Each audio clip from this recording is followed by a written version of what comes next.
The Golden Oak restaurant was the kind of place where people went not just to eat, but to be seen. It was located in the heart of the city's financial district, a towering building made of glass and steel that seemed to look down on the rest of the world. Inside, the air always smelled of expensive perfume, fresh truffle oil, and roasted garlic. The chandeliers were massive, dripping with crystals that caught the light and threw tiny rainbows across the white tablecloths. Elena moved through this world of wealth like a ghost.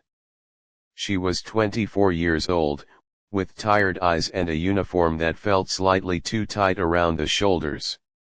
She carried a large silver tray loaded with dirty plates, navigating the narrow spaces between tables without making a sound. This was a skill she had perfected over the last 2 years. In a place like the Golden Oak, the staff was expected to be invisible. You brought the food, you poured the wine, and you disappeared before the conversation could be interrupted.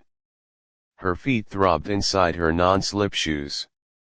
She had been on shift for 6 hours already, and the dinner rush was just beginning.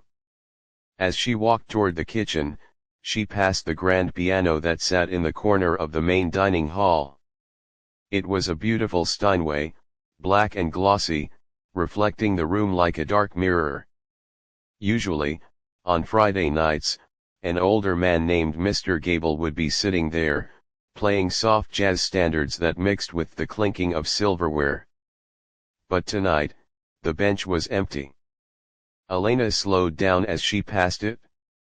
She looked over her shoulder to make sure the head waiter wasn't watching. Seeing the coast was clear, she stopped.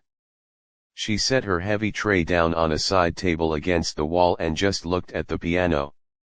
It felt strange to see it sitting there silent, like a sleeping animal. She reached out with one hand, her fingers hovering just above the cold keys. Elena hadn't touched a piano in almost a year. In her previous life, the life she had before her father got sick and the medical bills swallowed everything, she had been a student at the conservatory. Music used to be the only thing that made sense to her. She knew the complex structures of Bach, the wild emotions of Chopin, and the thundering power of Rachmaninoff. But that life felt like a dream belonging to someone else now. Now, her reality was early mornings, late nights, and the constant worry about how to pay the rent. With a sigh, she let her fingers rest on the ivory keys. She didn't press down hard enough to make a sound. She just imagined the noise. She imagined the vibration running up her arms and settling in her chest. For a brief second, she closed her eyes and let her muscle memory take over. Her right hand twitched, playing a silent scale in the air. It was a small moment of rebellion, a tiny stolen piece of happiness in a long, hard day. However, Elena wasn't as invisible as she thought. At a large round table near the window, a man named Julian was watching her. Julian was a real estate developer who owned half the skyscrapers in the city. He was in his 50s, wearing a suit that probably cost more than Elena made in a year. He was currently hosting a dinner party for 3 business associates, and he was bored. He had drunk enough expensive wine to make him feel bold, and he was looking for some entertainment. He watched the waitress touch the piano keys with a sneer on his face. To Julian, the world was divided into 2 kinds of people, those who could afford to sit at the table and order, and those who had to stand and serve. He hated it when the lines blurred. Seeing a waitress, a woman in a generic black uniform with a notepad in her apron fawning over a grand piano, annoyed him. It seemed presumptuous. It seemed like she didn't know her place. "Look at that," Julian said to his table, his voice loud enough to cut through the low hum of conversation. He pointed his wine glass in Elena's direction. "The help thinks she's a concert pianist now." The men at his table chuckled politely, glancing over at Elena. One of them, a younger man in a blue tie, shrugged. Maybe she just likes music, Julian. Julian shook his head, taking a sip of his drink. There's a difference between liking music and knowing how to play it, he said, his words slurring slightly. That instrument is worth more than her car. Probably worth more than her house. It's a waste of good wood to let it sit there, but it's almost insulting to watch her pretend she knows what she's doing. Elena didn't hear the specific words he was saying, but she felt the shift in the room. The air grew colder. She opened her eyes and pulled her hand back from the piano as if she had touched a hot stove. She grabbed her tray and turned quickly, heading back toward the safety of the kitchen. She could feel eyes on her back, and her face flushed with embarrassment. She just wanted to get through the shift. She just wanted to go home. Hey! Julian's voice boomed out, echoing off the high ceiling. You! The girl with the tray. Elena froze. Her heart hammered against her ribs. She knew that ignoring a customer in a place like this was grounds for immediate dismissal. She took a deep breath, turned around slowly, and forced a polite, professional smile onto her face. It was the mask she wore every single day. Yes, sir, she asked, her voice soft. Can I help you? The restaurant had gone quiet. Nearby tables stopped eating. The clinking of forks had ceased. Everyone sensed that something was happening. Julian leaned back in his chair, a predatory grin spreading across his face. He enjoyed this. He enjoyed the power he held over everyone in the room. You looked very intense over there, Julian said, gesturing to the piano with a lazy wave of his hand. Like you were about to play a masterpiece. Tell me, do you actually know how to play that thing, or do you just like to touch things that don't belong to you? Elena's grip on the silver tray tightened. Her knuckles turned white. She could feel the eyes of 30 strangers burning into her. She could feel the judgment. They were waiting to see what she would do. If she admitted she couldn't play, they would laugh. If she admitted she could play, she suspected they would laugh even harder. I used to play, sir, Elena said quietly. A long time ago. Used to play, Julian repeated, laughing. He looked at his friends. See, that's what I thought. She used to play. Probably took a few lessons in elementary school and now thinks she's Mozart. He turned his gaze back to Elena, his eyes cold and challenging. You know, it's a shame that the piano player isn't here tonight. It's too quiet. I bet you could entertain us, couldn't you? I have tables to serve, sir, Elena said, taking a small step back toward the kitchen. I really should get this to the dishwasher. Nonsense, Julian said. He snapped his fingers, the sound sharp like a gunshot. I want to hear a song. Since you were hovering over it like a moth to a flame, surely you know at least one song. I don't think that would be appropriate, Elena stammered. She felt trapped. The kitchen doors were too far away. The manager was nowhere to be seen. I challenge you, Julian announced to the room, raising his voice so everyone could hear. I bet you $1,000 that you can't sit down and play anything worth listening to. If you can play one song, a real song, not chopsticks, I will give you a cash tip right here and now. But if you can't, you admit that you're just a waitress who doesn't belong at that instrument. A gasp went through the room. It wasn't a hush of awe, it was a collective intake of breath filled with shock and second-hand embarrassment. Challenging the staff was unheard of. It was cruel. But Julian didn't care. He had money, and to him, money gave him the right to make the rules. Elena stood there in the center of the lavish dining room. The weight of the tray in her hand felt heavy, but the weight of the moment was heavier. She looked at the arrogant man in the expensive suit, and then she looked at the empty piano bench. She thought about her father, who used to listen to her practice for hours when she was a girl. She thought about the debt collectors and the late shifts. She thought about how invisible she felt every single day of her life. She didn't want his money. But she suddenly realized she didn't want to be afraid anymore. Elena walked over to the table of napkins and set her tray down. She turned back to Julian, her expression changing. The fear was still there, hidden deep in her stomach, but her eyes were hard. "I don't want your money, Julian," she said, dropping the "sir." "But I will take that challenge." The silence that followed Elena's words was heavy and suffocating. It felt as if the air had been sucked out of the grand dining room, leaving behind a vacuum where the only sound was the hum of the refrigerator in the distant kitchen. Every pair of eyes was fixed on her. Diners with half-eaten steaks paused with their forks in mid-air. The waitstaff, usually buzzing around like busy bees, froze in the shadows of the service stations, holding their breath. Elena could feel a drop of cold sweat make its way down her spine, but she didn't wipe it away. Suddenly, the silence was broken by the frantic clicking of dress shoes against the marble floor. Mr. Henderson, the restaurant manager, came rushing out from the back office. He was a thin man who usually prided himself on being invisible, deftly handling complaints and keeping the rich guests happy without them ever realizing he was there. But now, he looked panicked.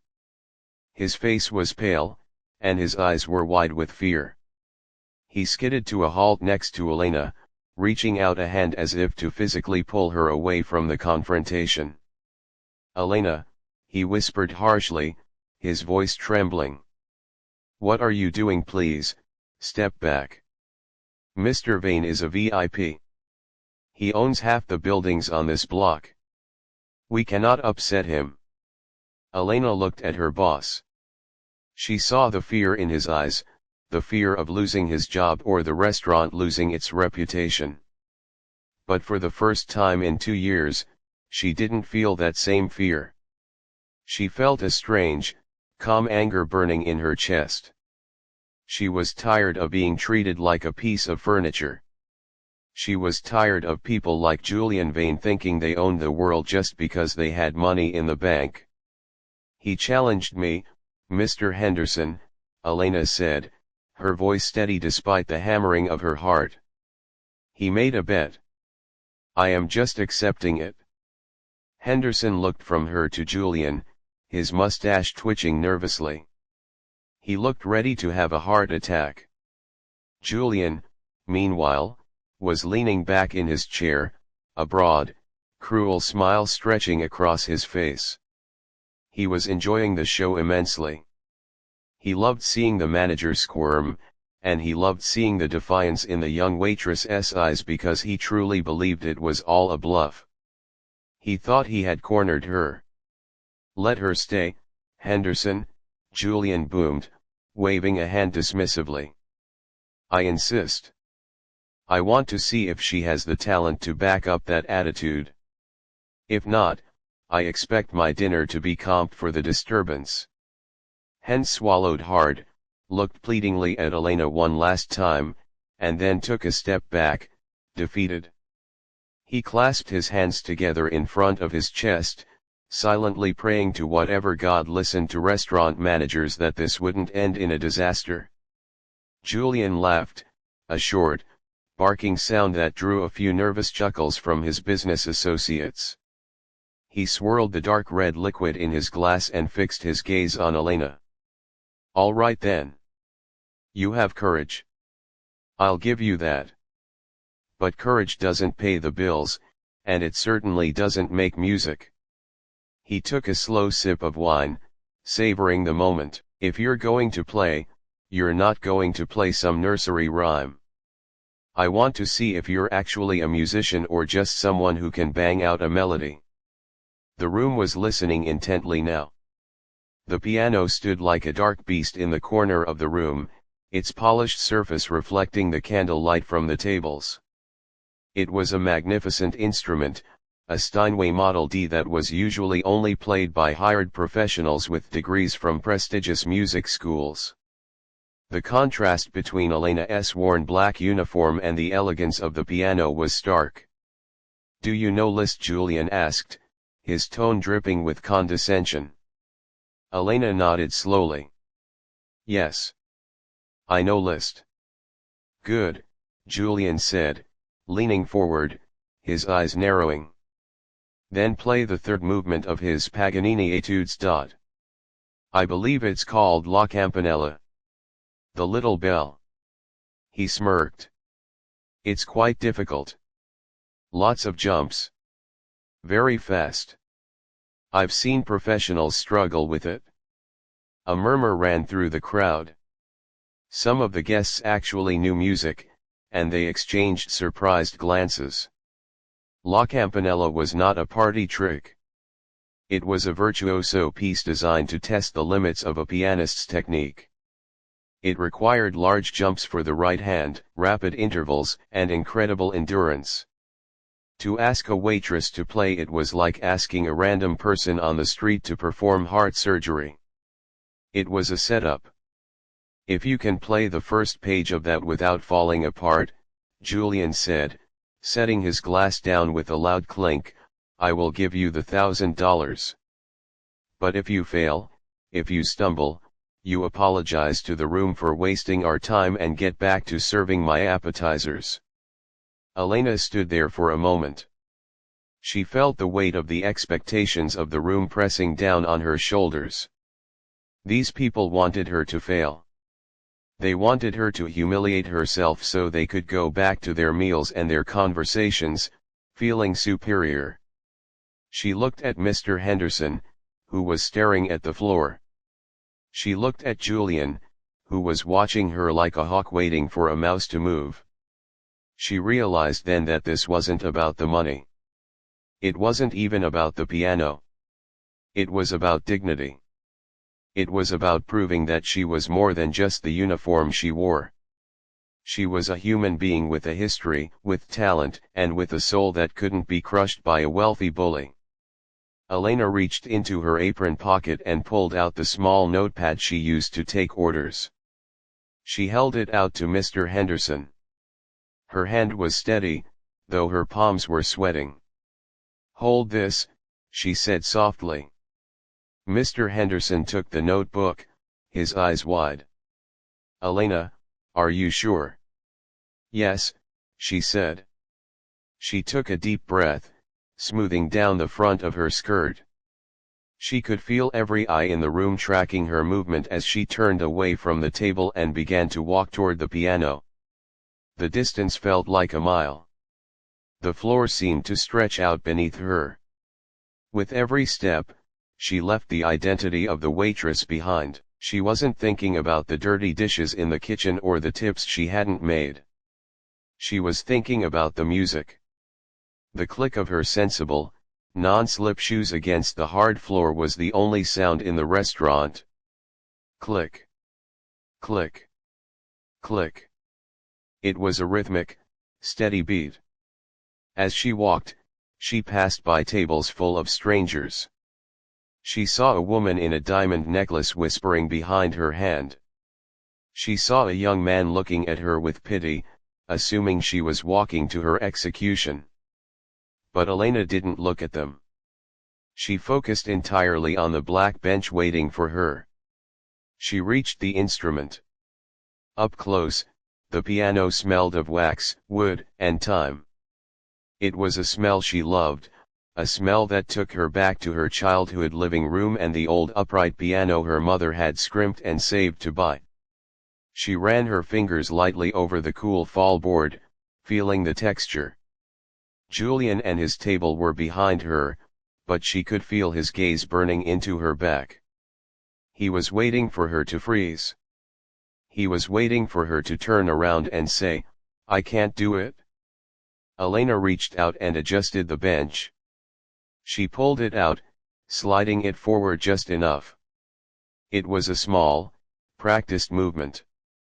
Then, she sat down. The bench was firm and unforgiving. She looked at the keys. They were white and black, an endless landscape of possibility. For a moment, the intimidating grandeur of the room faded away. The expensive chandeliers disappeared. The judgmental faces vanished. It was just her and the instrument. She lifted her hands and hovered them over the keys. She needed to stretch her fingers. She wiggled them slightly, feeling the tension in her tendons. It had been a long time since she had attempted something this difficult.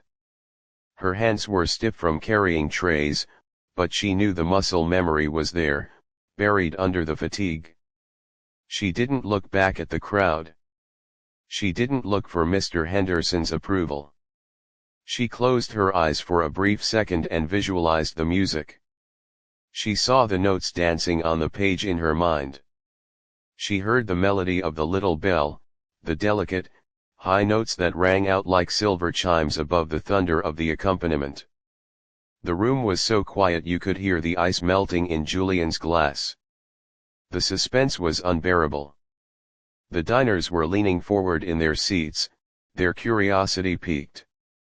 Even the chefs had poked their heads out of the kitchen past to watch. Elena opened her eyes. Her expression changed. The tired, anxious look vanished, replaced by a look of intense focus. Her jaw set.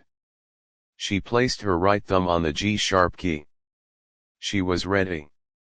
She was going to play not for Julian, but for herself, for the father she lost, and for the dream she never wanted to let go of. She took one final breath, filling her lungs with the scent of the restaurant, and let it out slowly. Then, she brought her hand down. The silence that filled the golden oak was absolute. It was the kind of heavy, suffocating quiet that makes your own breathing sound too loud.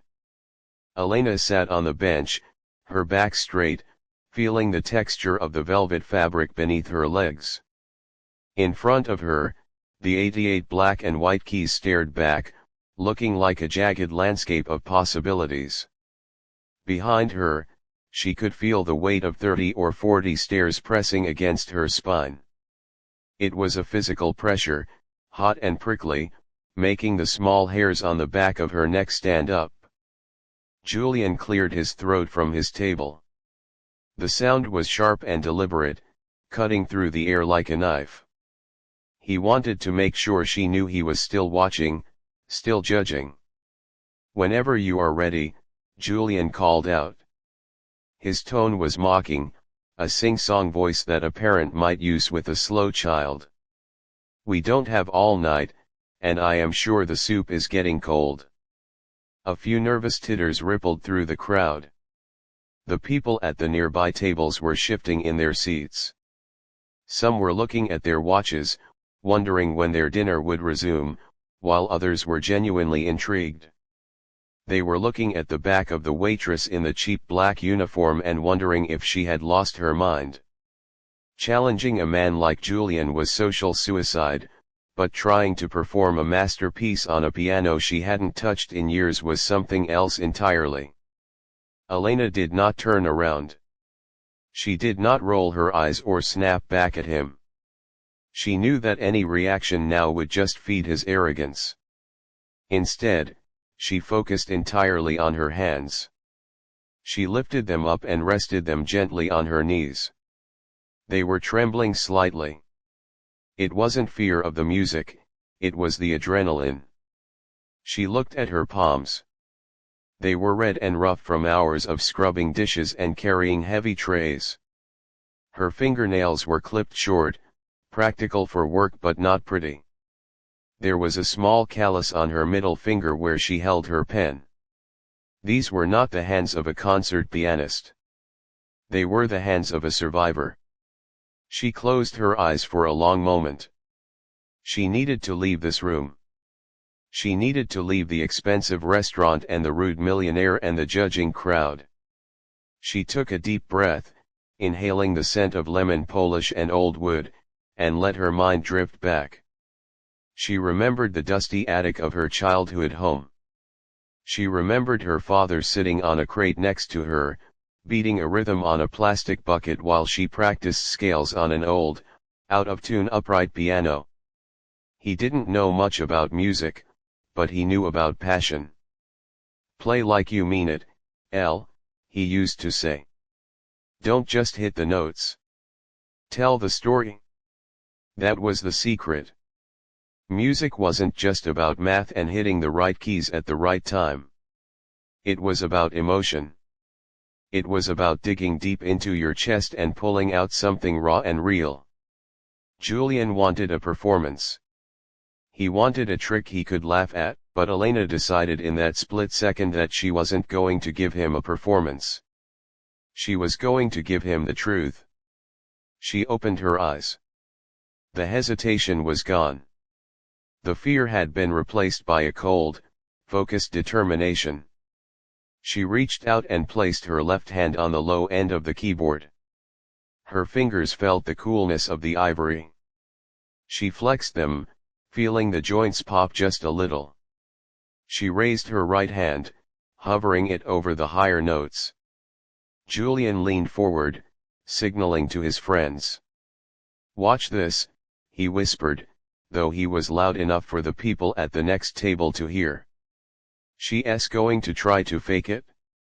She's going to bang around a bit and then claim the piano is out of tune. It's the oldest trick in the book." Elena heard him, but his voice sounded like it was coming from underwater. She didn't care about his tricks or his money. She flexed her wrists, feeling the tension drain out of her arms. She visualized the first page of the sheet music for La Campanella. It was a terrifying piece. It was famous for the jumps, massive leaps that the right hand had to make across the keyboard, landing on precise notes at lightning speed.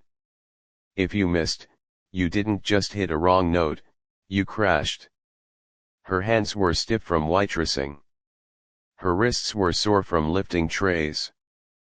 But as she sat there, something magical happened. Her body remembered what her mind had tried to suppress.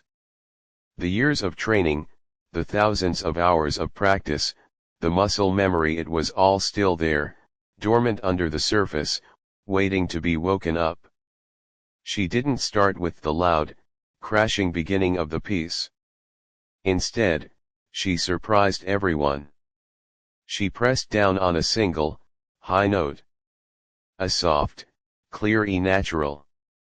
It rang out like a tiny silver bell hanging in a vast empty space. The sound was perfect. The tone was rich and singing, not the dull thud of an amateur. The vibration hummed through the wood of the piano and into the bench beneath her. The room seemed to twitch. A few diners who had been talking amongst themselves stopped mid-sentence. That single note had carried a weight to it, a professionalism that was undeniable. Julian's smirk faltered for a fraction of a second. He took a sip of his drink, trying to look unbothered, but his eyes narrowed. Elena didn't wait. She let that first note hang in the air for a heartbeat, and then she struck the chord. It wasn't a bang, it was an attack. Her fingers descended like hammers, striking the keys with a force that made the piano strings shudder. The sound filled the entire restaurant, bouncing off the crystal glasses and the high ceiling. It was the opening. It was bold and dramatic. She didn't stop. She immediately launched into the first intricate run. Her right hand began to dance, flying up and down the keyboard in a blur of motion. The notes cascaded down like a waterfall, clear and precise. There was no hesitation. There was no fumbling. The effect on the room was instantaneous. The collective breath of the diners was sucked out of the room.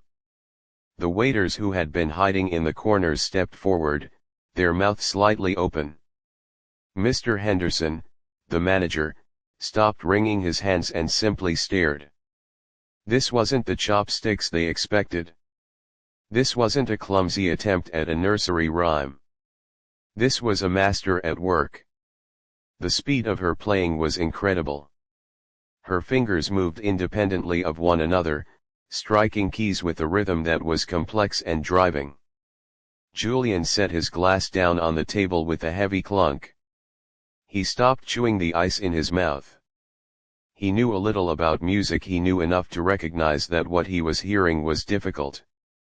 He watched Elena's hands closely, looking for a mistake, waiting for her to stumble, waiting for the inevitable crash. But it didn't happen. Elena's eyes were locked on her hands, but her mind was free. She could feel the music taking over. The stiffness in her wrists vanished. The soreness in her feet disappeared. She was no longer a waitress serving rich people. She was a creator. She was bending the sound to her will. She felt a surge of electricity rush through her veins, a feeling she hadn't felt in years. It was better than any tip she had ever received. It was better than any compliment from a customer. It was pure, unadulterated freedom. The music swelled. She hit a series of massive jumps, her right hand leaping from the low notes to the high notes and back again, landing perfectly every single time. The little bell motif rang out, high and delicate, dancing above the heavy bass notes in her left hand. It was a conversation between two different voices, and Elena was conducting it all. She heard a gasp from a table to her left. Someone dropped a fork. The metal clattered loudly against the plate, but the sound was lost in the tide of music coming from the piano. Elena didn't flinch. She didn't miss a beat. She pushed harder, playing faster, pouring all her frustration, all her exhaustion, and all her hidden dreams into the keys. She saw Julian's face in her mind's eye. She saw his sneer. She saw his arrogance. And with every thundering chord, she felt like she was wiping that smirk away. She wasn't playing for him anymore, but she was definitely playing at him. The intensity of the piece was rising. The music was becoming more agitated, more emotional. She was approaching the first major climax of the movement. Her body swayed slightly with the rhythm, her movements fluid and graceful. The uniform that had looked so plain a moment ago now looked like a stage costume. The woman who had been invisible a moment ago was now the most visible person in the city. She struck a dissonant chord that sent a shiver down the spines of the audience. It was a sound of conflict, of struggle. Then, she resolved it, smoothing it out into a beautiful, flowing melody. The contrast was heartbreaking. Elena felt a tear prick at the corner of her eye, but she blinked it away. She couldn't cry. Not now. She needed to focus. She was about to hit the hardest part of the section, a series of rapid trills that required absolute control. She took a quick breath, tensed her forearm just enough, and let her fingers fly. The sound was a blur of notes, too fast to count, weaving a complex tapestry of sound that seemed to hover in the air above the piano. The room was dead silent now. No one was eating. No one was drinking. Everyone was just listening. The magic had worked. The waitress had disappeared, and the musician had taken her place. The music pouring out of the piano was no longer just sound, it was a living, breathing force that seemed to push against the walls of the restaurant. Elena's fingers were moving so fast that they were almost a blur to the naked eye. The notes of La Campanella were flying from the strings, sharp and clear, like hundreds of tiny silver bells ringing all at once. The melody bounced and jumped, leaping from the low end of the keyboard to the high end with a reckless energy that made it seem impossible to play. The room was completely transformed. Just minutes ago, the air had been thick with the stuffy atmosphere of wealth and judgment. Now, that atmosphere was shattered. The clinking of silverware had stopped completely. No one was chewing. No one was whispering about stocks or real estate or vacations. Every single person in the Golden Oak was held captive by the sound coming from the corner. Elena was lost in a world of her own. She didn't see the staring eyes anymore. She didn't see the expensive chandeliers or the polished marble floors. Her world had narrowed down to the span of the keys and the rhythm in her heart. She felt a strange sensation in her hands, a mixture of burning heat and icy numbness. It was the physical toll of playing such a difficult piece, the muscles in her forearms tightening and releasing with lightning speed. But instead of hurting, it felt good. It felt like waking up a part of her body that had been asleep for a long time. She approached the hardest section of the piece, the part where the pianist's right hand has to jump huge distances in a fraction of a second. It was the section that ruined even good players. If you missed the jump by even an inch, the music fell apart. You didn't just hit a wrong note, you hit a note that clashing horribly with the rest, ruining the spell. Elena didn't hesitate. She threw her right hand upward, trusting her muscle memory completely. Her fingers came down precisely on the high E, then snapped instantly down to the lower octave. Ping! Ping! Ping! The little bell theme rang out, perfect and pure. She did it again, faster this time. And again. The jumps were massive, covering nearly 2 feet of keyboard space, and she hit every single one with the accuracy of a sniper. Julian felt his mouth go dry. He sat frozen, his hand still gripping his wine glass, but his knuckles were white. He knew enough about music to know that what he was watching was not normal. This wasn't a lucky performance. This was the result of thousands of hours of practice, of years of dedication, of a life devoted to an art form. He looked around the room and saw that his friends were no longer smiling. Their cynical smirks had vanished, replaced by looks of genuine shock and awe. One of the younger associates at Julian's table, a man who usually spent his days looking at spreadsheets, found himself leaning so far forward that he was almost out of his chair. He had never heard classical music played like this in real life. On a speaker system, it sounded nice, but live, just a few feet away, it was visceral. He could feel the vibrations of the low notes in his chest. He could hear the frantic breathing of the woman playing.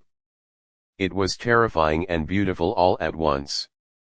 Even the wait staff, who usually hid in the shadows when things got awkward, had stopped working to watch. They stood near the kitchen doors, their trays forgotten at their sides. They knew Elena. They worked with her every day. They knew she was tired and underpaid and overworked. Seeing her sitting there, commanding the room with such power, gave them a strange sense of pride. She wasn't just one of them anymore, she was showing all of them, and the rich customers they served, that there was more to them than uniforms. Elena's physical exertion was increasing. A bead of sweat rolled down her temple and dripped onto the collar of her black uniform, but she didn't wipe it away. Her body was swaying now, rocking back and forth with the rhythm of the music. She was attacking the piano, almost fighting with it, demanding that it give her everything it had.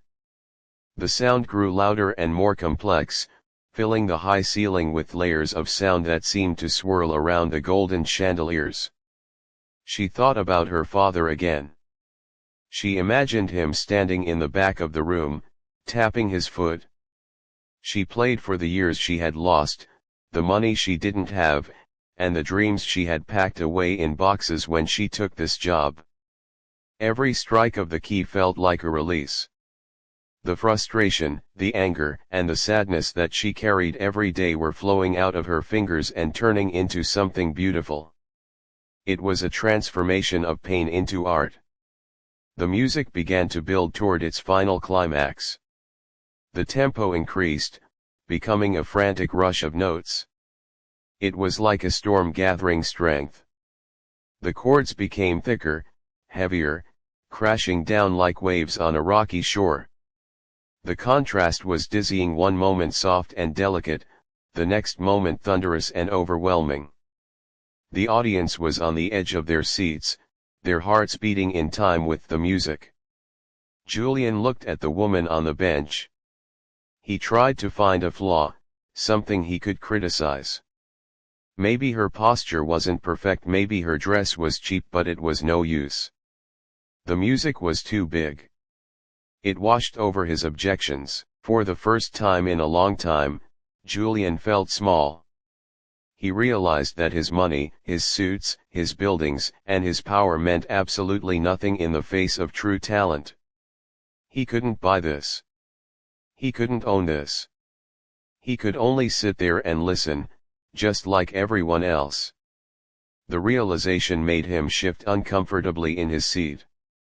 The final run approached. Elena's hands were a blur of motion. The notes were cascading down the keyboard, a waterfall of sound that seemed to have no end.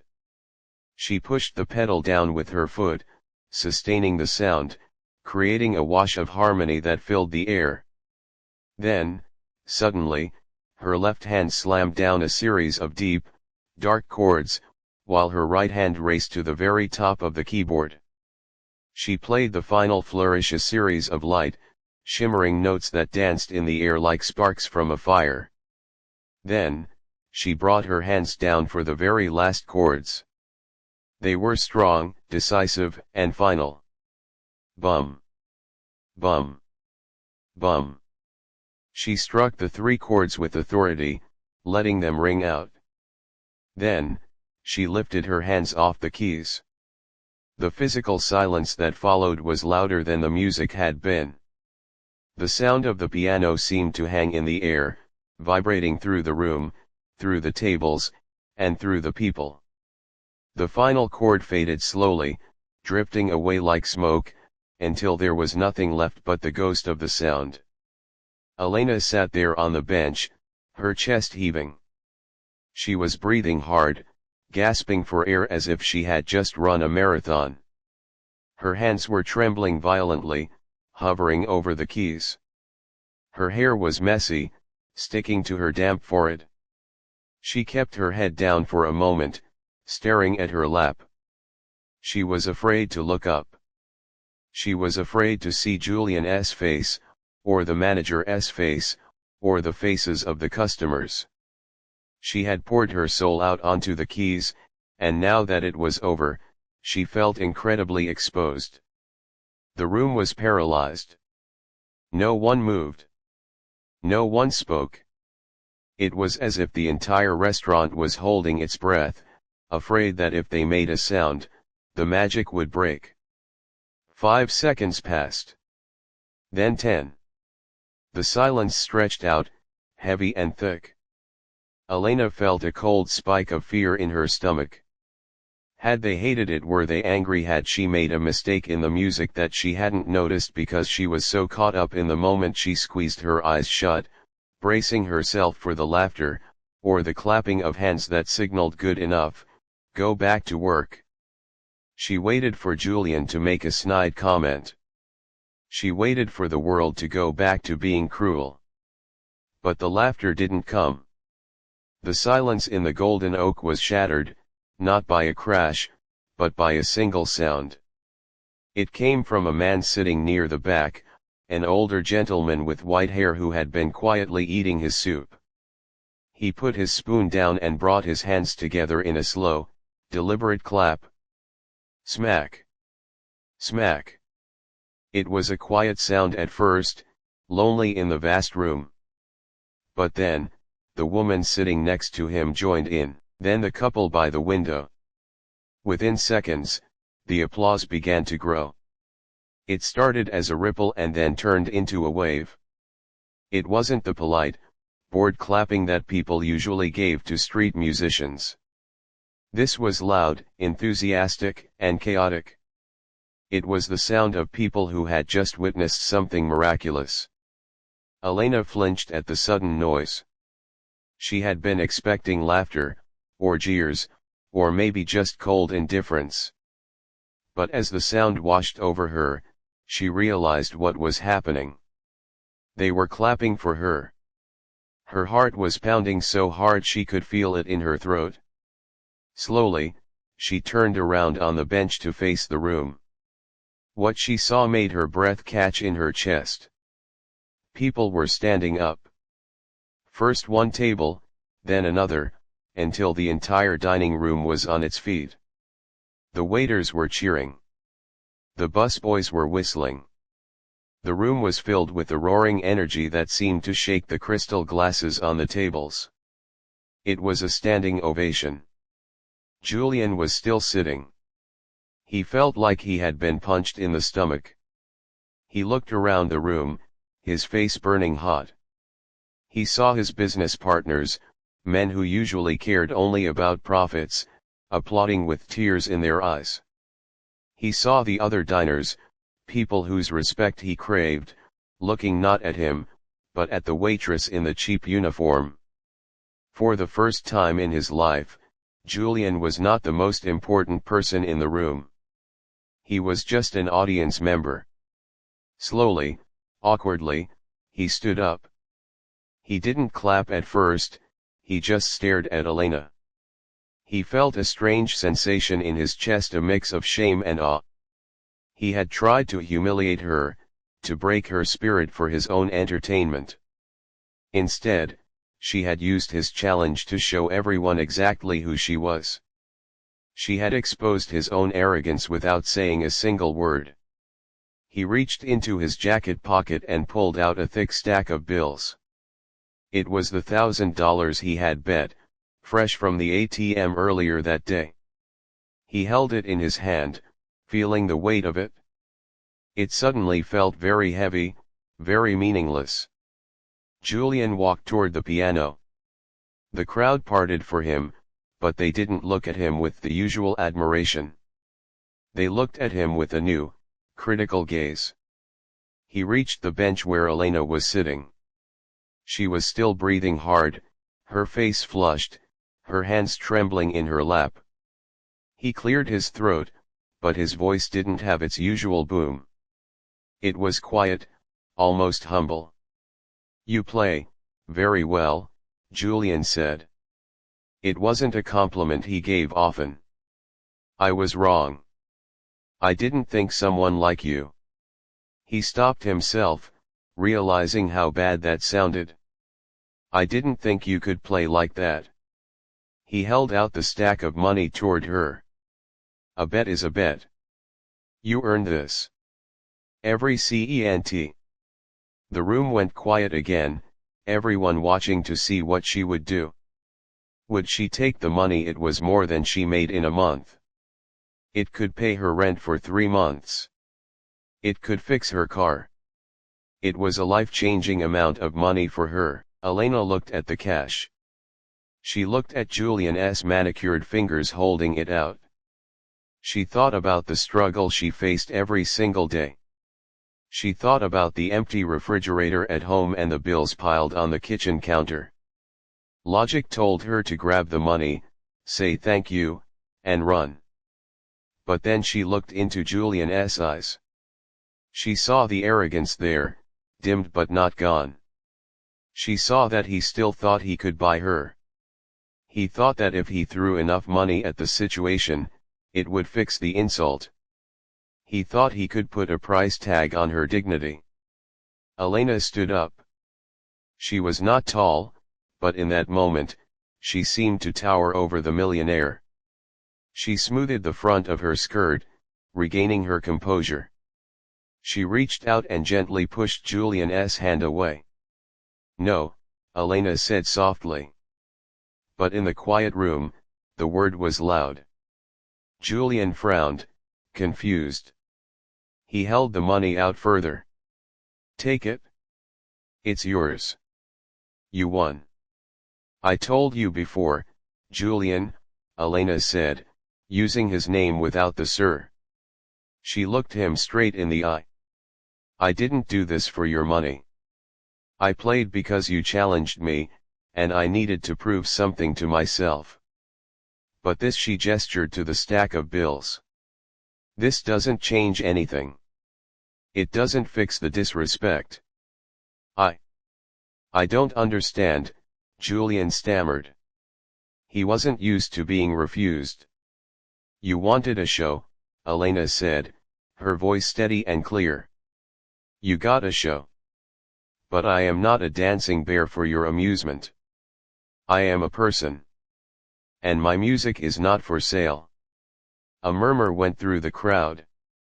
It was a gasp of admiration. People looked at Elena with a newfound respect. She wasn't just a talented pianist, she was a woman of principles. She had more class in her little finger than Julian had in his entire empire. Elena turned away from him. She didn't want to look at him anymore. She didn't want his money. She had won something much more valuable that night. She had reclaimed her self-respect. She had walked into the lion's den and walked out unscathed. She walked over to Mr. Henderson, who was standing near the kitchen doors with his mouth open. He looked like he had seen a ghost. He held out her small notepad to her with a shaking hand. Elena, he whispered. That was incredible. Thank you, Mr. Henderson, she said, taking the notepad and tucking it back into her apron. I need to get back to table 4. I think they are ready for their dessert. She didn't wait for a response. She didn't wait for more applause. She simply turned and walked back into the restaurant. As she moved through the tables, the atmosphere shifted completely. Before, she had been invisible. People had looked through her, or looked down on her. Now, eyes followed her with respect. The diners didn't see a waitress, they saw an artist. When she passed a table, a man reached out and gently touched her arm. Excuse me, he said, his voice full of genuine sincerity. I just wanted to say thank you. That was the most beautiful thing I have ever heard. You have a gift. Elena smiled, a genuine, warm smile that reached her eyes.